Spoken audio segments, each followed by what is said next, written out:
Pase por aquí, por favor. Siéntese.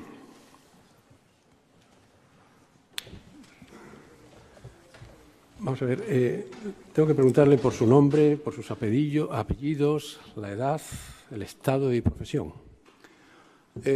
Mariano Rajoy Brey, 63 años, registrador de la propiedad, casado. ¿Usted conoce a los acusados?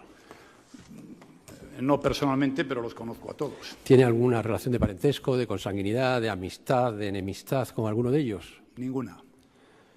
¿Ha estado usted alguna vez procesado? ¿Procesado? Sí. No. Estupendo. Bueno, pues conteste, ¿jura o promete decir la verdad? Juro.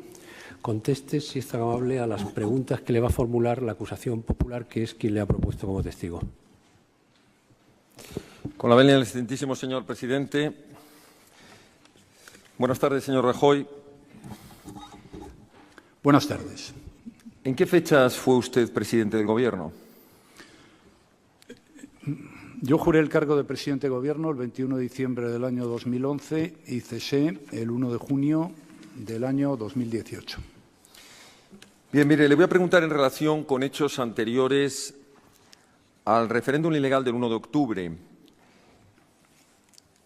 Usted tiene constancia de un llamado comité restringido en el que participaban un representante del Partido Popular, otro del Partido Socialista y otro de la Generalidad entre los años 2014 a finales 2015.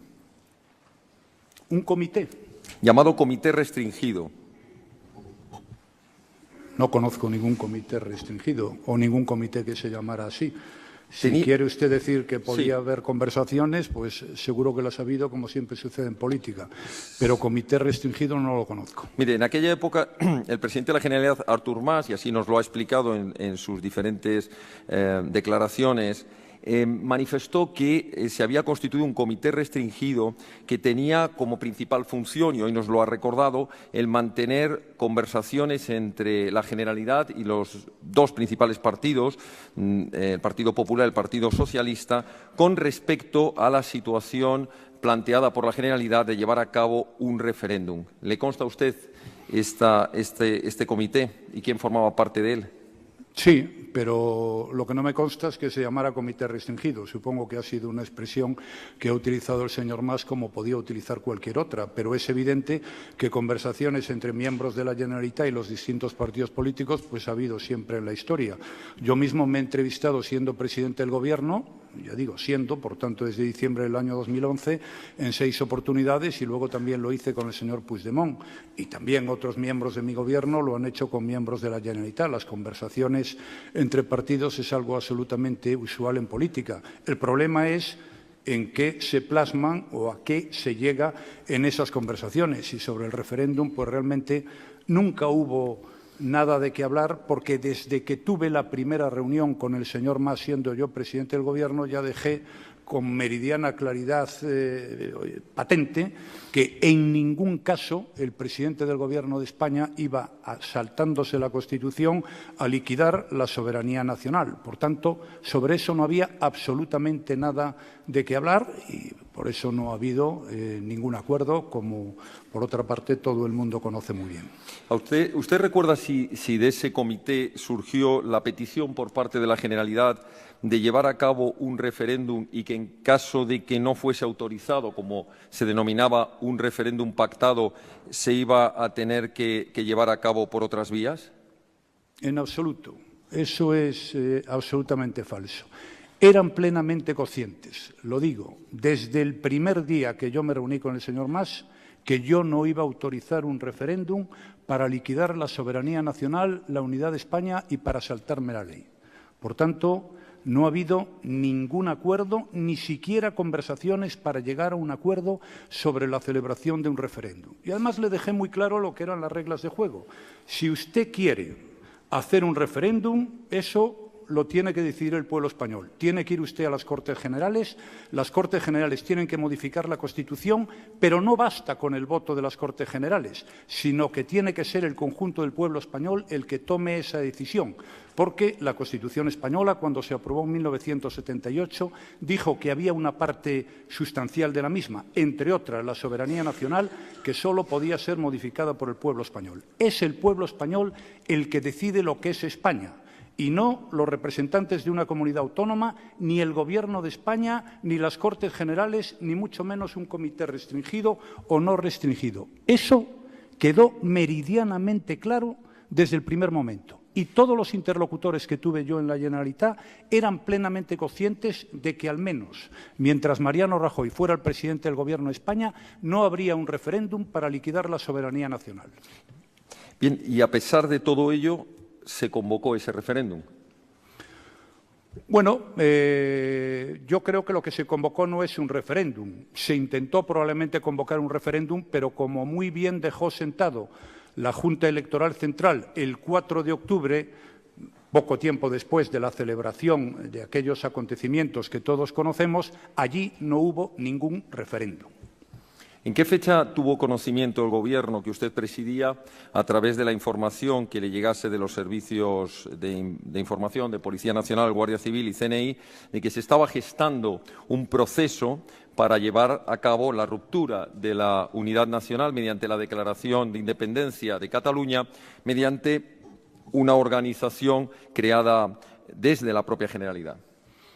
Bueno, realmente no hacían falta los informes a que usted hace referencia, porque los propios responsables de la Generalitat dieron a conocer al conjunto de la opinión pública española en numerosas oportunidades. También lo hicieron algunos diputados o senadores representantes de las circunscripciones electorales de Cataluña, que ellos iban a hacer el referéndum sí o sí. Yo he tenido algunos debates en el Congreso de los Diputados donde el diálogo que se planteaba era referéndum sí o sí. El propio señor Puigdemont me remitió a mí una carta dándome cuenta de un acuerdo del Gobierno de la Generalitat donde se me instaba a negociar los términos y condiciones del referéndum. Por tanto, sí, yo sabía que efectivamente pues eso se iba a producir y, de hecho, a medida que se fueron tomando decisiones, tomé las decisiones que como presidente del Gobierno podía adoptar para que eso no tuviera lugar. A eso precisamente me iba a referir. Precisamente el Gobierno toma una decisión importante, como usted recordará, que fue la llamada Operación Copérnico, el envío de un contingente de unos 5.000, 6.000 agentes a reforzar a las fuerzas y cuerpos de seguridad. La pregunta que le hago es, ¿este contingente se envía teniendo en cuenta que hay allí ya una parte de Policía Nacional y Guardia Civil, porque no se consideraban suficientes los agentes que estaban allí de Policía Nacional y Guardia Civil, o porque tenían información de que los Mossos, a través de dirección política, no iban a cumplir con lo que era su mandato constitucional?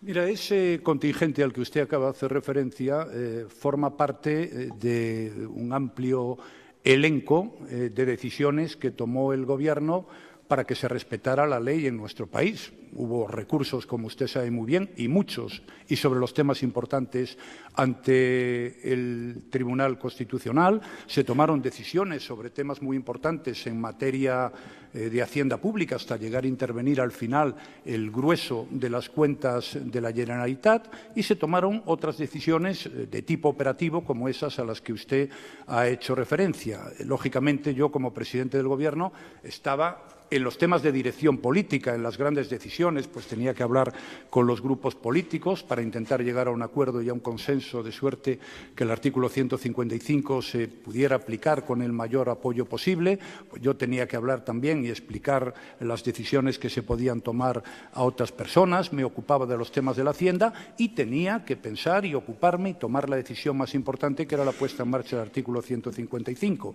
El resto de mis colaboradores, fundamentalmente la vicepresidenta, que estaba encargada de este tema, y los ministros tomaban las decisiones, cada uno dentro de su área, que les pareciesen más oportunas y convenientes. Y, en cualquier caso, pues yo las refrendaba, me las contaban, y creo que la decisión de que policías y guardias civiles pues estuviesen en Cataluña en aquel momento, que fue oportunamente comunicada a la Generalitat, era una buena decisión.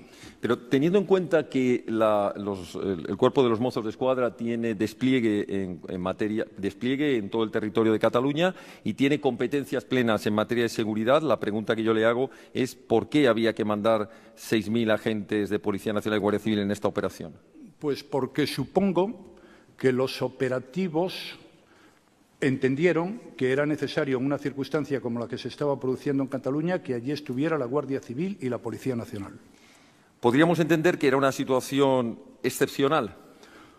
Sí, era una situación excepcional, como lo demuestra el hecho de que al final tuvimos que tomar una decisión excepcional, que es por primera vez en la historia de España poner en marcha el artículo 155 de la Constitución. Ante los hechos ocurridos el 20-21 de septiembre, que no sé si usted recuerda, en el entorno de unas diligencias de registro ante la Consejería de Presidencia y Consejería de Hacienda, se produjeron una serie de hechos y en otros registros, ¿usted calificaría esto como esa situación excepcional a la que se ha referido? Si lo calificaría como situación... Una situación realmente excepcional, como para tener que enviar a 6.000 hombres. Sí. Bueno, yo creo que es excepcional, efectivamente, que se concentren, en fin, no sé cuántas personas, pero desde luego miles de personas, pues ante la Consejería de Economía de la Generalitat de Cataluña, donde unos funcionarios lo que estaban era cumpliendo decisiones autorizadas y ordenadas, más que autorizadas, ordenadas por los jueces.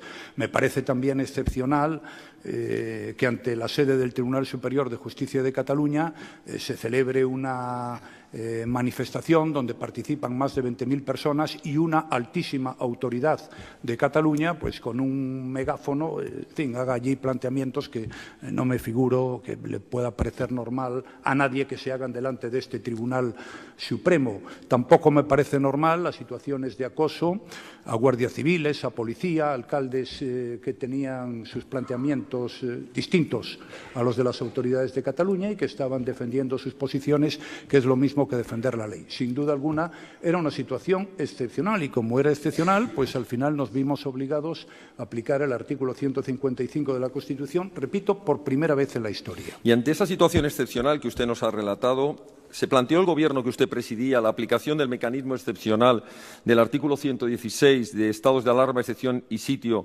Y es obvio que no lo aplicaron. ¿Por qué razón? Pues por una razón perfectamente entendible, porque nosotros pensábamos que el artículo 155 era mucho más operativo a los efectos que nos ocupaban y además era más justo, porque los estados de excepción o de sitio a los que usted se ha referido en su intervención pueden afectar y de hecho afectan a derechos individuales de las personas. Y creíamos que la aplicación del artículo 155 no afectaba de la misma manera. Se trataba simplemente de cesar a un gobierno, pero sin suprimir la Generalitat y luego decidimos la convocatoria de elecciones.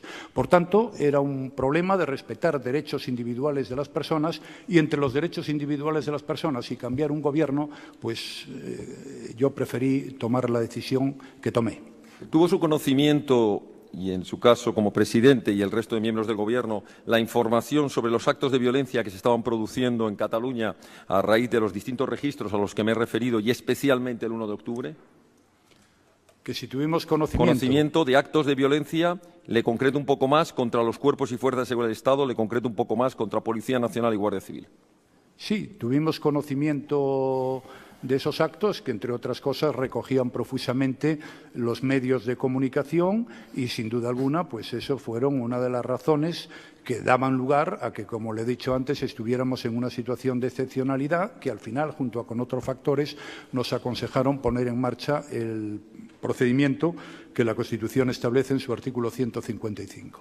¿Usted diría que si no se hubieran tomado esas medidas excepcionales a las que usted se ha referido, tanto desde el punto de vista de la garantía constitucional, como es el artículo 155, como las medidas de refuerzo policial, considera que la situación hubiera terminado con una evidente ruptura de la unidad nacional y el quebranto del ordenamiento constitucional?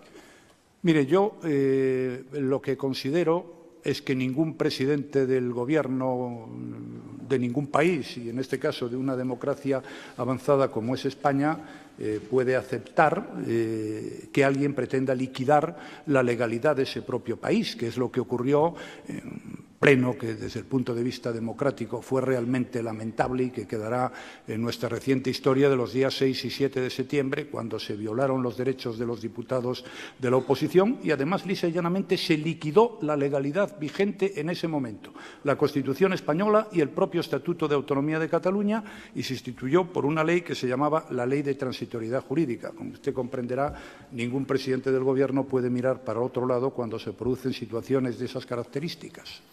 Pues no hay más preguntas. Muchas gracias. Muchísimas gracias, señor letrado.